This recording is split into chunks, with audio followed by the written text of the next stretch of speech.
ఒకప్పుడు పట్టణం అంచున ఉన్న చిన్న ఇల్లులో టెడ్డీ అనే బొమ్మ పులి ఉండేది. అతనికి గోధుమ రంగు మృదువైన బొమ్మ ముద్దలు, మెరుస్తున్న బటన్ల కళ్ళు, మెడ చుట్టూ ఎర్రని రిబ్బన్ ఉండేది.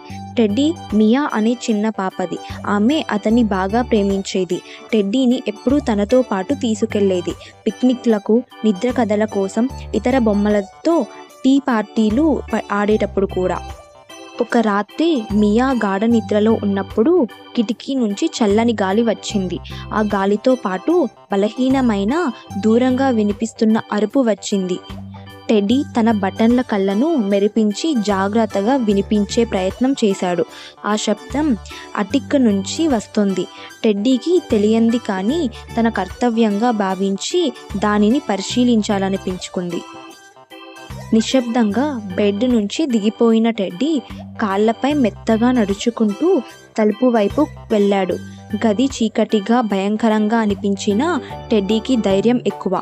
అతను నెమ్మదిగా మెట్లు ఎక్కి అటిక్కి చేరాడు. అక్కడ చల్లని గాలి, దూది వంటి ధూళితో నిండి ఉంది. టెడ్డీ ఆశ్చర్యంగా చూశాడు.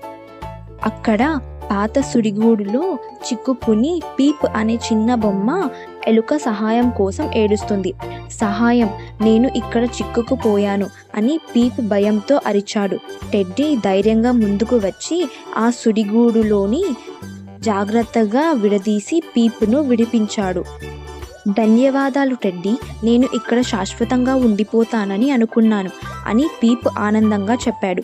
టెడ్డీ సంతోషంగా నవ్వి, నువ్వు ఇక్కడికి ఎలా చిక్కుకున్నావు అని అడిగాడు. పీప్ చెప్పినది ఏమిటంటే, అతను ఒకప్పుడు మియాకి చాలా ఇష్టమైన బొమ్మ, కానీ ఒకసారి దాగుడుమూతలు ఆడేటప్పుడు తప్పిపోయాడు. అప్పటి నుంచి అతను అటికలో చిక్కుకుపోయాడు. మళ్ళీ మియాతో ఆడుకోవాలని కోరుకున్నాడు. టెడ్డీకి పీపుపై కరుణ వచ్చింది. అతనిని మియాతో తిరిగి కలపాలని నిర్ణయించుకున్నాడు. రా పీప్, మనం ఇంటికి వెళ్ళిపోదాం అని ధైర్యంగా చెప్పాడు. ఇద్దరూ కలిసి జాగ్రత్తగా మియా గదికి చేరుకున్నారు. పీప్ని మియా బుట్టకు పక్కన జాగ్రత్తగా ఉంచాడు టెడ్డీ. మరుసటి ఉదయం మియా నిద్ర లేవగానే తన ప్రియమైన టెడ్డీతో పాటు ఎన్నాళ్లగానో కోల్పోయిన పీప్ని కూడా చూసి ఆశ్చర్యపోయింది. పీప్, నేను నిన్ను ఎంతగానో మిస్ అయ్యాను అని అంగీకరించేది. టెడ్డీకి చాలా సంతోషంగా అనిపించింది.